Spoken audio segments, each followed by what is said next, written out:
Welcome to the Actually I Can Female Entrepreneur podcast. I am your host, Kayleigh Greenacre, a business strategist, coach, TEDx speaker, author, and your go-to woman for all things business strategy.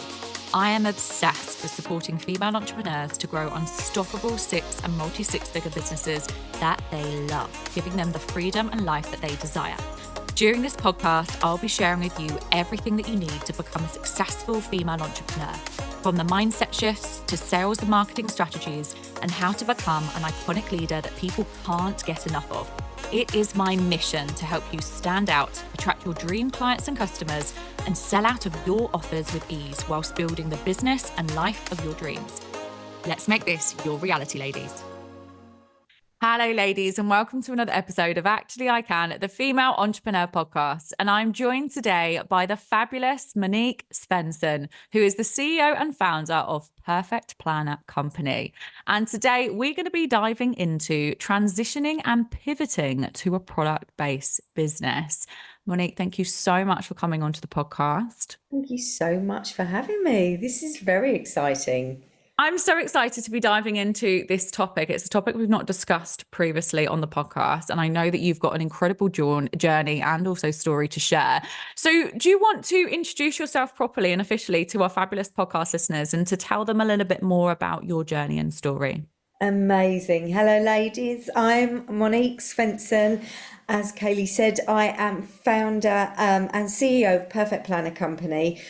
We are a stationery brand that helps entrepreneurs to organise their busy lives. We really understand what it is to have such a juggle in life, especially when you're running a business, a home, a family, everything that goes with it. So we have the perfect station really to help you get organised through planners, notebooks and journals. And we've been going for about 8 years now. We're coming into our 8th year of business. And I'm sure I'll tell you a little bit about my journey in a moment. But yeah, I absolutely love it. Love it. And I love your planners because I do actually. In fact, people won't be able to see this because it's a podcast, but I absolutely love my big planner. It's something that I literally swear by every single day. Write down all of my to-dos, all of my appointments, everything. And so if you haven't actually got one, listeners, then make sure you get over to her website. That's not a sales pitch. I'm just purely sharing that I love the planners, but no, they are incredible. But Monique, absolutely. I can see that you're so successful in terms of what you do, but I'd love to dive into your transition. So do you want to give our listeners a little bit more about your actual background and your story into becoming the CEO and founder? Yeah, sure. So I never had a conventional job. Actually, I probably did when I was about 17. And I realised very early on that I was not an employable person.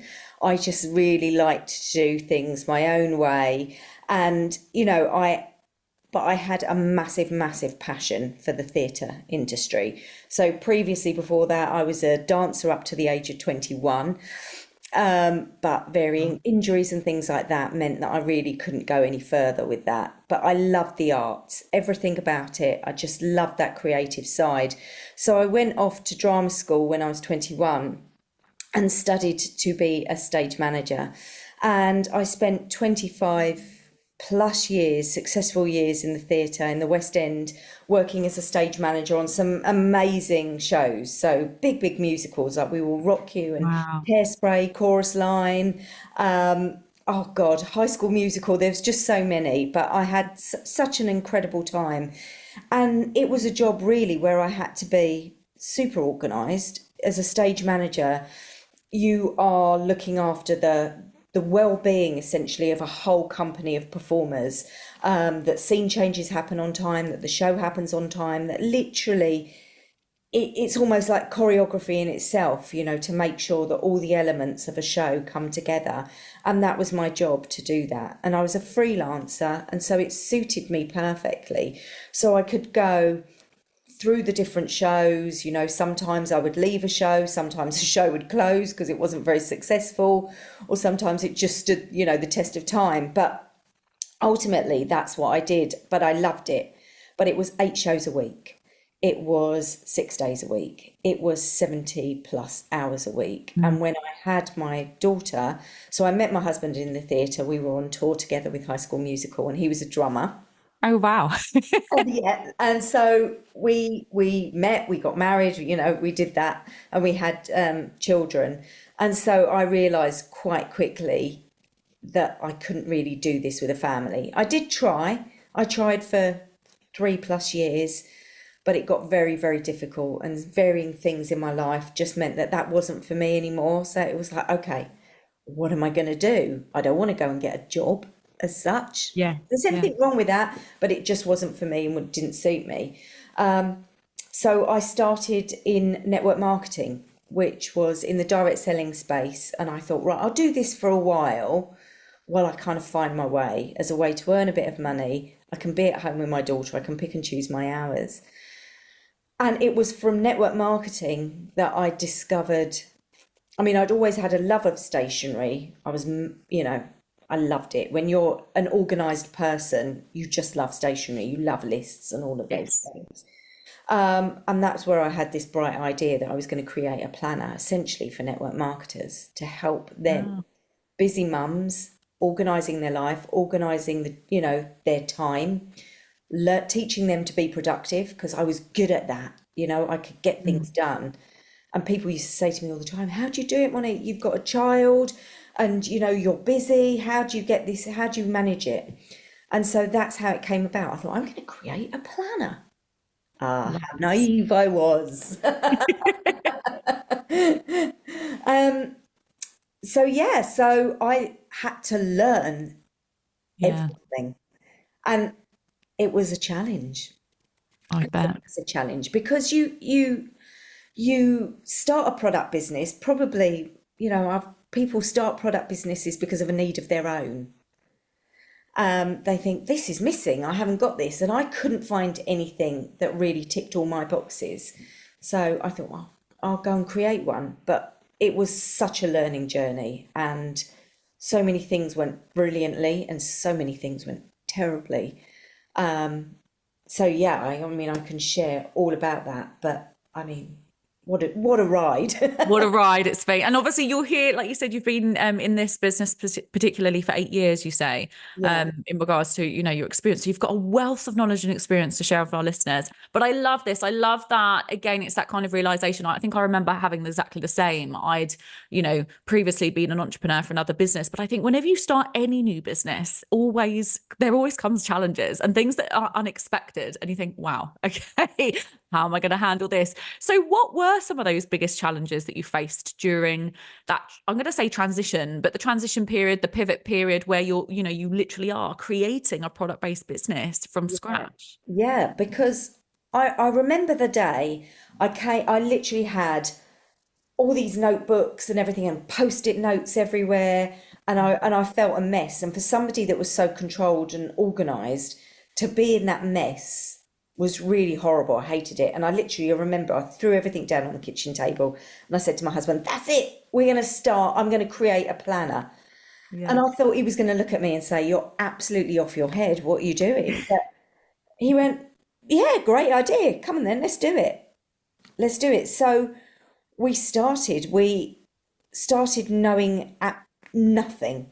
We had to learn everything from, these were things I didn't even know were a thing until I had to learn. But I had to learn, certainly for planners, paper quality, different types of paper. You don't even think about it when you pick up a book. You look at it and you go, that's nice. It's a book. As a book. But actually, people have got to use it. The durability, it's got to last a year. So, I went through experiments of chucking it on the floor. No, it's fallen apart. That's not it. Let's carry on. Let's find the next one. Trying it with different pens, thinking, what would people use? People use highlighters, can't bleed through. So I had to learn about paper, materials, ribbons. Who knew that you have to heat seal ribbons, for example, to make sure that they don't fray? It was just little things like that, along the way that we just had to learn, that we didn't even know were a thing that we had to learn. Different printers, different printing practices and different terminology. it was such a learning journey, but we were completely there for it, and literally absorbed everything, absolutely everything that we could learn about our product, so that we could produce the best product for our customers. But you need Absolutely. customers. That was the other Yeah. thing. I spent so much time working on prototypes and trying to get this perfect product. I didn't really think about customers. So that was definitely another challenge, because then I put it out there to the wide world. And I think on our first day, we probably made 3 sales. And I was like, oh, we're a flop. This is a disaster. So that was definitely another learning challenge, to find your customers, to find your audience before you kick off and launch anything. Because that was Absolutely. a challenge as well. But, we learned that, and we picked ourselves back up, and we brushed ourselves off, and we carried on. And, and 8 years later, we are here now with a huge customer base and a wealth of knowledge. So, we've got through the rough times. Absolutely. And I think there is, those two sides of the business, isn't there? With any type of business, you're working on developing your knowledge and your understanding. And obviously for you as a product-based business, you're looking at your materials and providing or creating the best possible product for your ideal customers. But then at the same time, like you said, you've then got to build that audience and build your reputation and all those things. And it's a massive thing to try and do at the beginning stages. And I do know that a lot of people struggle at that launch stage, and that they put so much energy and effort into creating something that's just perfect for their ideal clients or customers. But then all of a sudden they go to launch it and they're like, oh, now where am I getting these customers or clients from, right? And I think it can be quite daunting, but also it can make people feel a bit deflated at that very beginning stage. Is that how you kind of felt on that first day, at the end of the first day? How did you feel? I did. I remember doing a Facebook Live and just completely deflated. We got loads of people on it. I was like, oh my God, it's a hit. This is amazing. And then, like I said, I think we made 3 sales. But, this was 8 years ago, and social media was really only sort of really coming into its own then. Yes. So we didn't utilize it as well as we should have done, but we learned that pretty quickly. So yeah, of course you feel deflated, of course. And, one of the things that we faced was criticism from certain people that didn't like what we were doing. As well, certain family members maybe weren't quite as, supportive as they could have been, or didn't believe in it, were thinking, what are you doing? But I just knew. And I think that's with anything, whether it's products or services. If you know that your product or service is going to help somebody, I knew that our product, when it got into the right hands and people started using it, they would love it. I knew that it would transform their business. And at the time, we were focused solely on network marketers because that's what I knew. But I just knew it would change their business.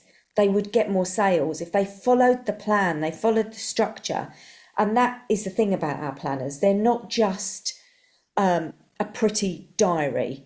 There was a lot of thought process behind them to make sure that actually, if you start here at point A and you follow all of these steps, go through B, C, D, E onwards, you are going to get the results. Where people fall down is that they don't take the action. But that's in anything, you don't do the action, you're not going to see the results. But if people were taking action and they followed the steps, I just knew it would change their lives. So I wasn't going to give up on that first fail. Keep going. And I kept going. I was like, I said I always describe myself as a bit of a weeble for anybody that is of that age.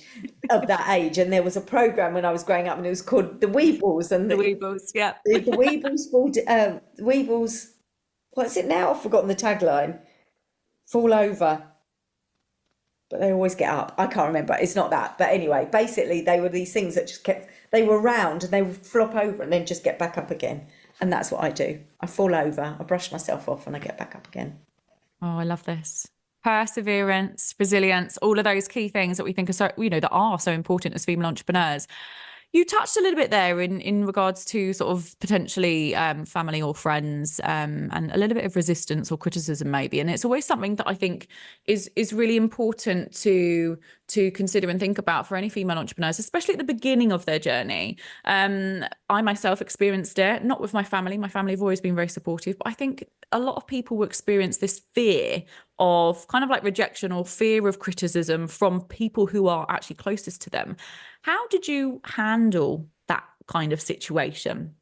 I was quite used to it because when I went into the theatre, I had a few of my elderly, more traditional, that are no longer with us, family members, say to me, "Oh, darling, that is so lovely that you go and do your hobby. Aren't you lucky that you get to go and do your work on your hobby? But when are you going to get a real job?"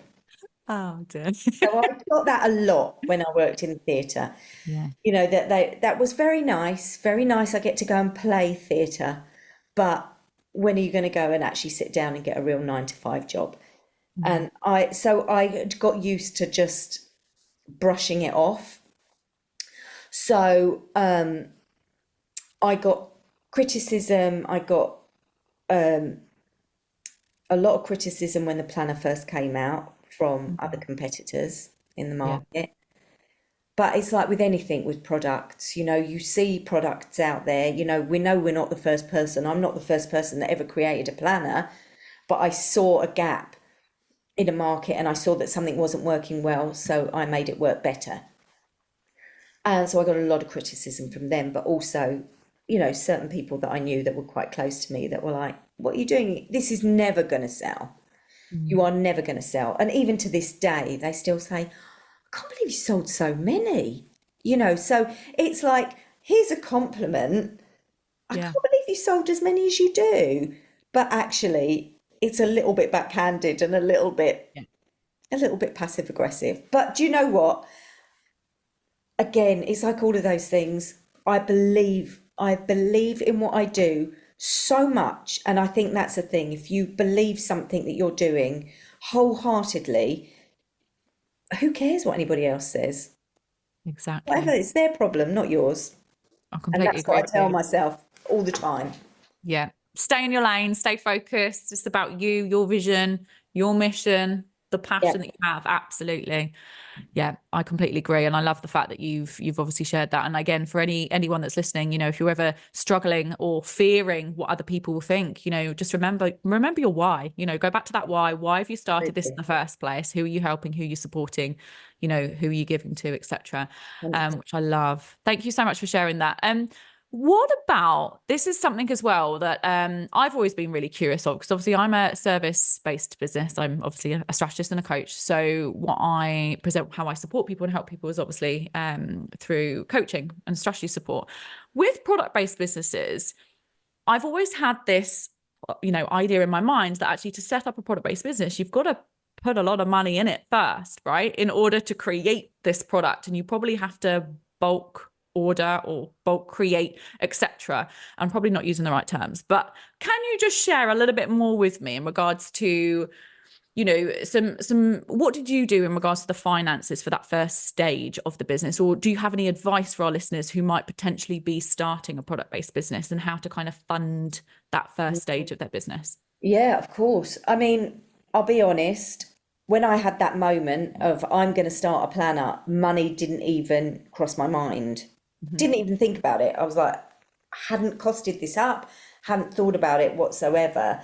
But then we started doing a very traditional business plan, and we're like, "Oh, crikey, we need a load of money." Went to the banks and got declined because here we were, two people working in theatre, which they don't like. It wasn't in their eyes, a proper job. So we couldn't get finance at all. And we certainly weren't, you know, didn't have the money in the bank or family members that we could call on or anything like that.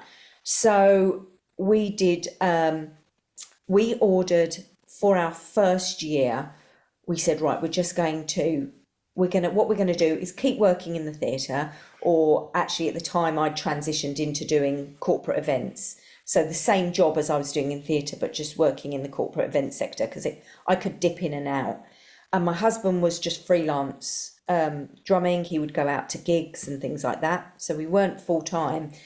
And we would order just a small batch of planners.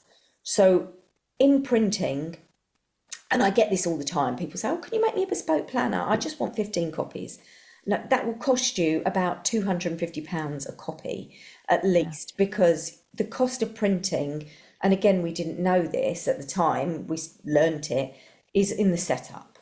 So certainly in the printing industry, you're better off to print a bigger quantity. And the costs really, really only start to become sort of vaguely acceptable at around the 1,000 mark. Yes. So we said on our first year, we're just going to print 1,000 units and just see what happens. And the cost per unit was pretty high, so our profit margins were going to be low, very low indeed. But that's what we did, and we did it on a credit card. I wouldn't advise anybody to go into debt, of course, but we were prepared to, it was a risk that we knew we could afford to take, if you see what I mean. If it went all down south, that's what we'd do. So we put it on a credit card, took it, borrowed the money and did it, because you do have to with products. You have to be able to buy a certain amount up front. There are ways of doing it now. There are definitely ways of, in products, certainly with companies like Amazon and things like that. And there are ways that you can kind of stagger product buying and things like that, depending on what your product is. But there is no doubt about it. You need the money, and then you need the cash flow to keep reordering. So you have to bear that in. And that was definitely a lesson that we learned along the way, was, we weren't accountants. We weren't great bookkeepers. We had always done our own tax returns and all of those kind of things in the theatre. I'd always done all of that. But yeah, I didn't know about cash flow and keeping really good accounts, because every penny that you spend in products is important. So I would say to anybody going into a product-based business, just be mindful of that, to maybe look at your accounts and projections for probably a couple of years, not just 1 year. Because we just borrowed that money and then we're off. And then, of course, we didn't really sell that many. We obviously did sell more than 3. That was just the first day. But I did grasp onto influencer marketing even back then quite quickly. And I think I sent out probably a couple of hundred. And that was the thing that turned my business. Yes. I would rather lose that money, but I'm going to send them all out. And that just boomed our business, and then we were off. Yeah, one of the best marketing strategies, really, isn't it? Especially for product-based businesses. Absolutely. Definitely. Influence marketing, 100%. So if you haven't already tried that. I didn't know, it didn't have a name, but it was like, here's a load of big players in the network marketing industry. Here, have this planner. Talk about it. It's great. Oh, great advice. And I, like I said, I feel like the finance side of things, especially at the beginning stages of your business, is quite a challenge. And I think a lot of people potentially overlook that. But I think it's really interesting that you say about cash flow. We have had previously on a previous podcast episode, a fabulous accountant, Sam, who came and discussed all things cash flow. So absolutely, if you're listening to this episode, make sure you go and listen to Sam's all about cash flow as well, because it will really help from this perspective. Amazing. So in regards to your journey then, Monique, let's dive into some of those real positives and benefits. Were there any particular key partnerships or mentors or resources that really played a significant role in helping you make the business a success? Yeah. First off, we got for our very, very first print run, we got an agent. We sourced a printing agent that could help us with all of our learning. And he was great. He was really, really good.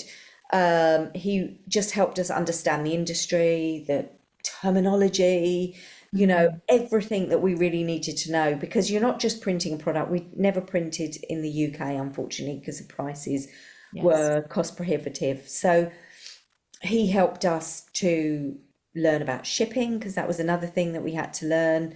And it was easier then because Brexit hadn't happened. Hmm. So, Yeah.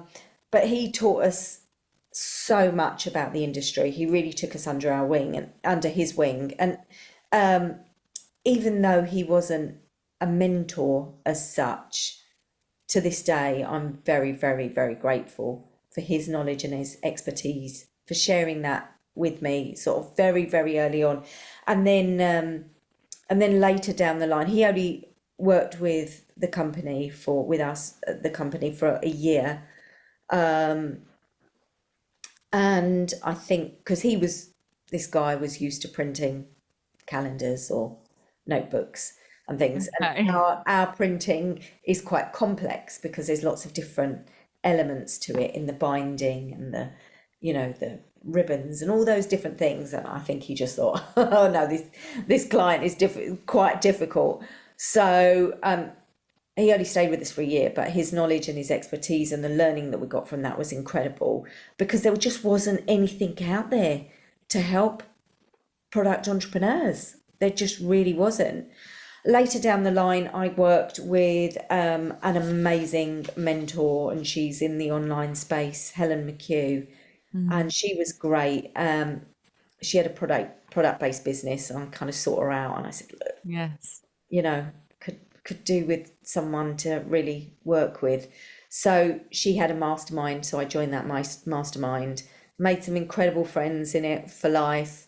But I realised I'm sort of not quite on my own out there in the online space, but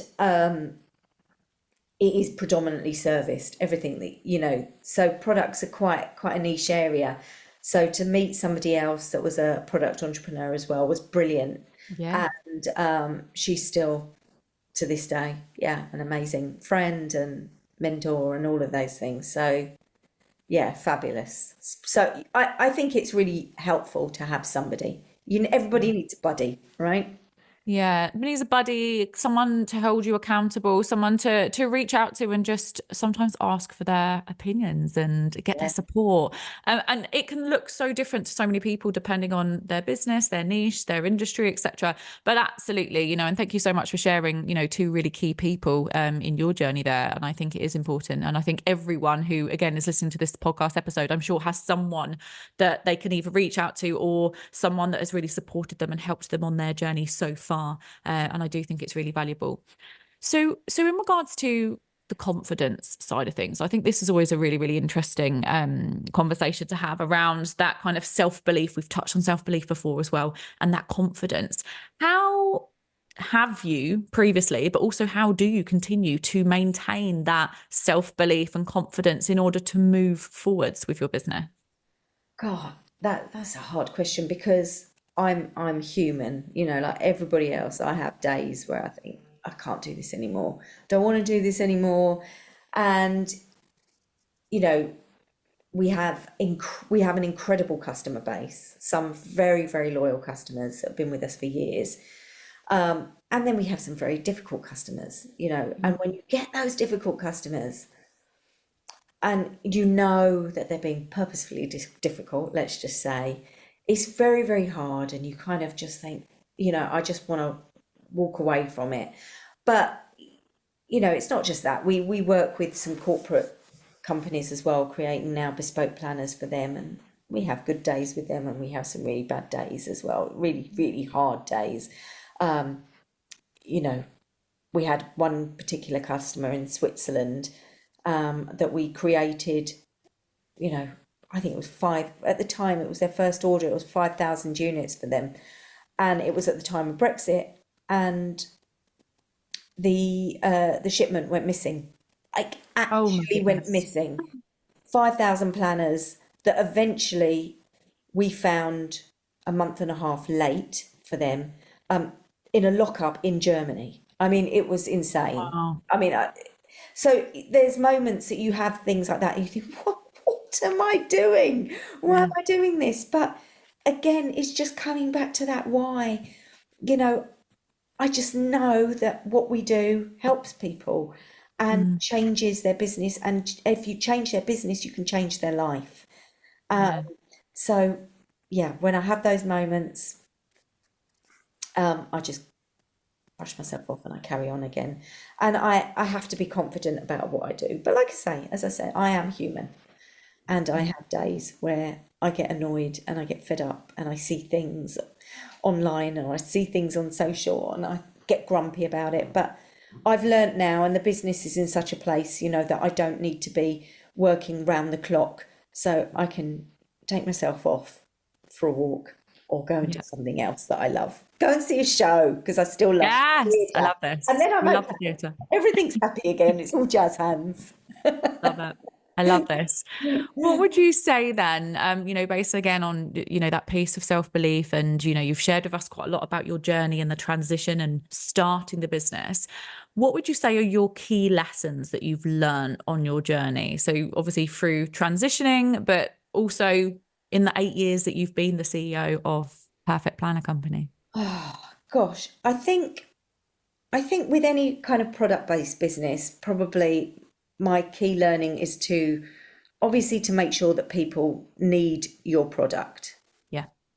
As I said, I think I said this at the beginning, I think creating a product generally comes from your need of wanting it, but you have to look beyond that. I mean, that will give you the idea and spark you to do the thing that you do. But you have to make sure that there is a bit of a need. Maybe I would suggest for people to do what I did not do, which is market research, because I was just literally, I was ignorance on fire. I was like, got this idea, I'm going all in. Yes. And, I would maybe suggest that maybe people do a little bit of market research into their product, especially if you've got to lay out money and all of those things.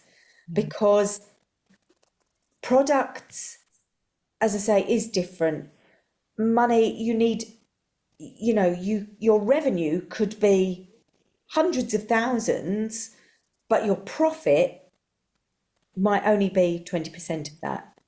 We really have to remember that with products because there's so much outlay and so much expense that comes with shipping and logistics and advertising and all those things that come with it. Whereas in the service-based business, pretty much, maybe you've got some staff to help you and things like that, or, you'll put a little bit into ads or something, but ultimately that money becomes yours. So that is definitely a key learning, just to make sure that you are knowledgeable and equipped with that, to know that it's not all your money. You are going to have to pay a lot of that out. And I think also when the going gets tough, just keep going, hold your ground. If you believe in what you're doing and you know that you've got a good product, just hold your ground, because you will have moments and you will have periods like we have, probably October is a funny month for us because we have this launch in September and sales are absolutely off the scale and they're incredible. And then everyone goes quiet for a month as they ramp up to the new year. Yeah. And ironically for us, our busiest time is between Christmas and New Year. That is always our busiest week. But you will also have times you'll get into February, March and it's quiet and people realise that they've got no money after the new year and all of those things. And you've got to hold your nerve. You've got to not crumble and account for all of that, because there are moments where you go, oh my God, are we ever going to sell another product again? Because sales just do this. And so with any product business, they will know where they have their peaks and their troughs, and they will have all these times in their business where it's amazing. And then there will be times where it's absolutely quiet. So, now we've counted for that because we've got products that fill the gaps. But it wasn't always like that.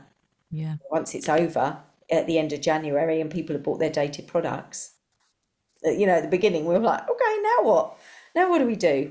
But it's all learning and takeaways and lessons. And I think it is, isn't it? And it's really interesting that you say that, because I feel like, again, there will be certain times of the year where, every business will have their quieter periods, whatever that looks like, depending on the industry, of course. But everyone will have their quieter periods. And I love that of what you're saying there. Actually, it's a little bit of mindset work. It's about reminding yourself that that's okay. Like, that's okay. But then finding ways strategically, when you're in the growth stage of business, strategically to think, well, how can I plug this gap? How can I, make sales in, I don't know, February, for example, that might be really quiet, or October, which is the example you gave. And I know that you have obviously developed loads of different strategies to do this yourself. But for those that are listening, always looking at experimenting and try and error and just seeing what works for your audience, because you never know. Something could be just an idea and it could just work, especially in quieter periods. So I think that's great advice based on obviously the lessons that you've learned. And I really appreciate you sharing that. We're coming towards the end of the episode, and I always finish off by asking every single guest that I have onto the podcast this question. What is your word of the year and why? So my word this year, and we have a section in our planner to write this down. I love doing, we have a Facebook group as well, and I love doing this exercise with everybody in the Facebook group. My word this year was fearless. Oh, I like that. I don't think we've had that on the podcast yet. Oh, why is it fearless? Because just keep going, be relentless in what I do, just say yes to opportunities, just don't let fear hold me back, because we all go through it, that thing of, oh, what does that person think of me? What do they think of me? Just in everything that I do, am I being fearless? The content that I put out, the way that I present myself, the way that I present the products, are we being fearless? And the answer is always yes. So then I go out there and do it. So no fear, just get out there and do it. Love it. I love that as a word, and obviously as a piece of advice as well. Thank you so much, Monique, for being our guest on today's episode. Can you share with our listeners where they can find you and connect with you? Oh, amazing. Thank you. So we hang out mostly now on Instagram. So you'll find us on Instagram, perfectplanner.company. So just jump on there, come and say hello. But you can also check out our website, which is perfectplannerco.com. But just come onto Instagram, come say hello. Absolutely. Go and connect with me. She's incredible. And like I said, if you haven't yet got a planner for 2025, then grab one today, because they are honestly incredible. Thank you so much for being our guest today. And thank you to everyone that is tuned into today's episode. Please don't forget to rate, review, and subscribe to the podcast. And I will see you all again next time. Thank you for tuning in to the Actually I Can Female Entrepreneur Podcast with me, your host, Kayleigh Greenacre. If you are ready to build, grow, and scale your dream six-figure or multi-six-figure business, then head to our website now for more information, or connect with me on socials to see how you can create your dream business and dream life.